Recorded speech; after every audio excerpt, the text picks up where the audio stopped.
Hey everybody, welcome back. Today we're going to talk about one of my favorite workouts for long distance triathlon training that we call the triple brick, and it's just like it sounds. It's biking and running, and the format is bike, run, bike, run, bike, run. Why would you do this, you ask? Well, there's multiple reasons. The first one is, and the most important one as far as this workout goes, is training mental toughness.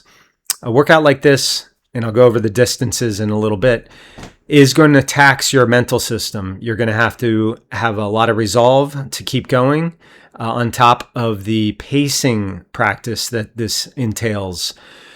And finally, it's also a great way to work on your nutrition and hydration plan. So mental toughness, pacing, nutrition, and hydration.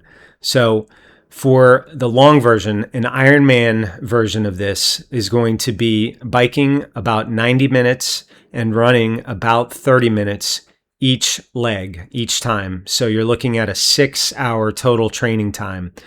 For the Half-Ironman version, it's a little different. The format is going to be roughly an hour bike on the first bike, 30-minute run, then about a 55-minute bike, 25-minute run, and then a 50-minute bike with a 20-minute run, because your intensity or pace is going to be getting significantly faster through that workout. So how do you do this workout? Let's talk about the Ironman version first.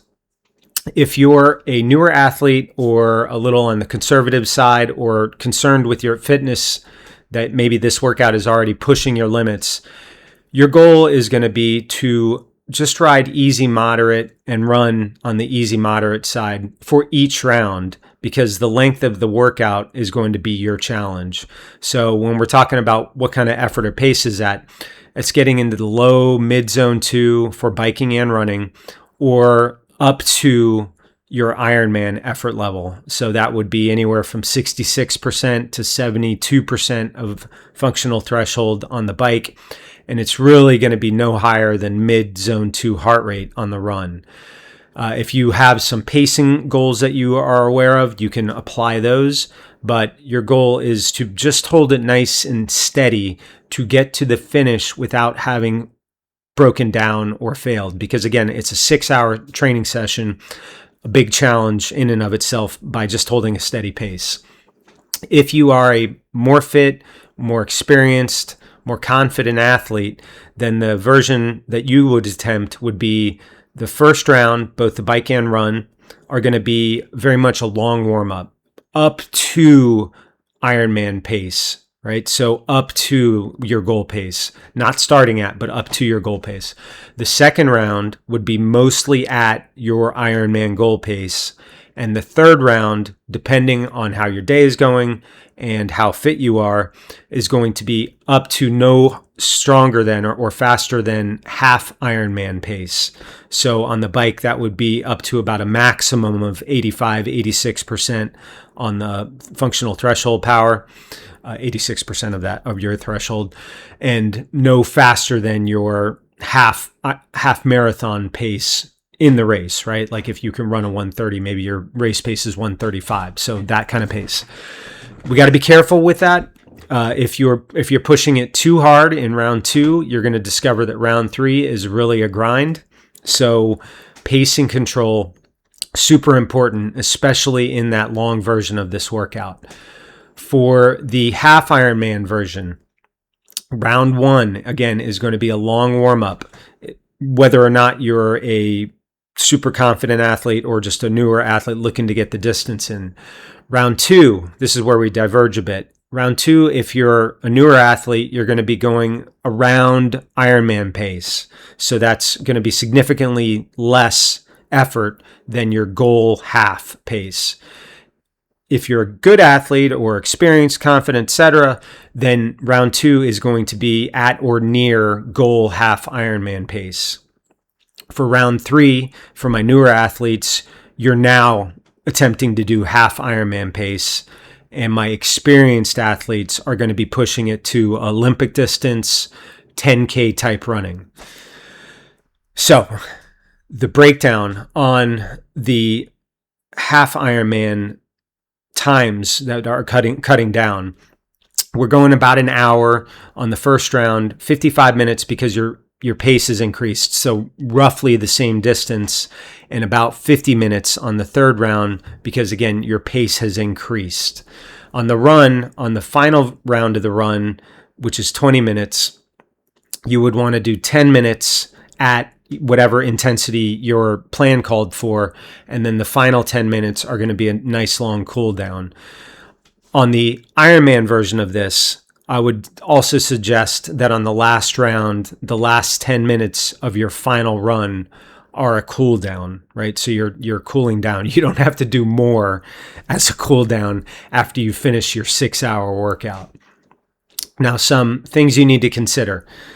Number one, it's a long day, so you need to plan for the nutrition. The movement time on the Ironman version of this is 6 hours, so that's going to be more like a 7-hour session because of the transitions, bathroom breaks, everything like that. And the shorter version is like 4 hours and 15 minutes, and that also is going to be a 5-hour day, plus or minus a little bit. So be on top of the nutrition, both with what you bring to the session as well as what you consume during the session. This is a great way to practice your nutrition. It's a great way to really dial in your understanding of your paces or getting used to using power and heart rate feedback. So I would look at doing a workout like this somewhere between 7 and 4 weeks before your key race, before your A race, not any closer than 4 weeks. I think you're taking a chance with the amount of recovery time you would need from a session like this. The shorter versions, that if you're training for Olympic distance or sprint triathlons, you can certainly do this. The Olympic distance version might be riding 8 to 10 miles per round and running 2-ish miles per round, maybe a little less on the final round. So in total, you're getting somewhere between 25 and 30 miles on the bike and 5 or 6 miles on the run, right? So it's covering the distance that you're going to do in the race. The sprint version, honestly, would probably be a little longer than the sprint that you're going to do. So that's going to be somewhere between 6 and 10 miles per round on the bike and 1.5 or so miles per run. Now, how fast and hard you go on those can be significantly greater than the long versions. Again, it depends on your experience level and where you are in your fitness journey. Like if you're super fit, on the Olympic distance version, you could use round 1 to warm up and then put 2 and 3 at or faster than goal pace, with the understanding that you can't go so hard on round 2 that you cannot maintain the pace on round 3. And the same goes for the sprint, that you want round 3 to be your strongest round. You don't want to go so hard on round 2 that you blow up on round 3, because that's not teaching you anything. That's teaching you to blow up, and that doesn't help in any fashion. With the shorter versions, you could add a little bit of cool down time to the end of the workout because the workout itself is not going to be as long. But on the longer versions, build that cool down into the training session itself. So why you want to do this? Again, mental training, mental toughness. I have a lot of experienced athletes that go too hard on round 2 and either cut short or skip round 3, which defeats the purpose of the workout. Nutrition practice, you need to dial it in, you need to be on top of it, and you need to train your body to take in as many calories for these long distance races. And then pacing control. If you find yourself all the time or a significant amount of the time you go too hard at the beginning of a race, workouts like this are going to really, really teach you the benefit of going a little easier or less hard earlier in the workout so that you can finish strong, which arguably is the best way to race most races. I could get into some running stuff, but most triathlons you want to finish strong. So I hope this is helpful and you can use it in your own journey. This is a video about something else. This is us. See you next time.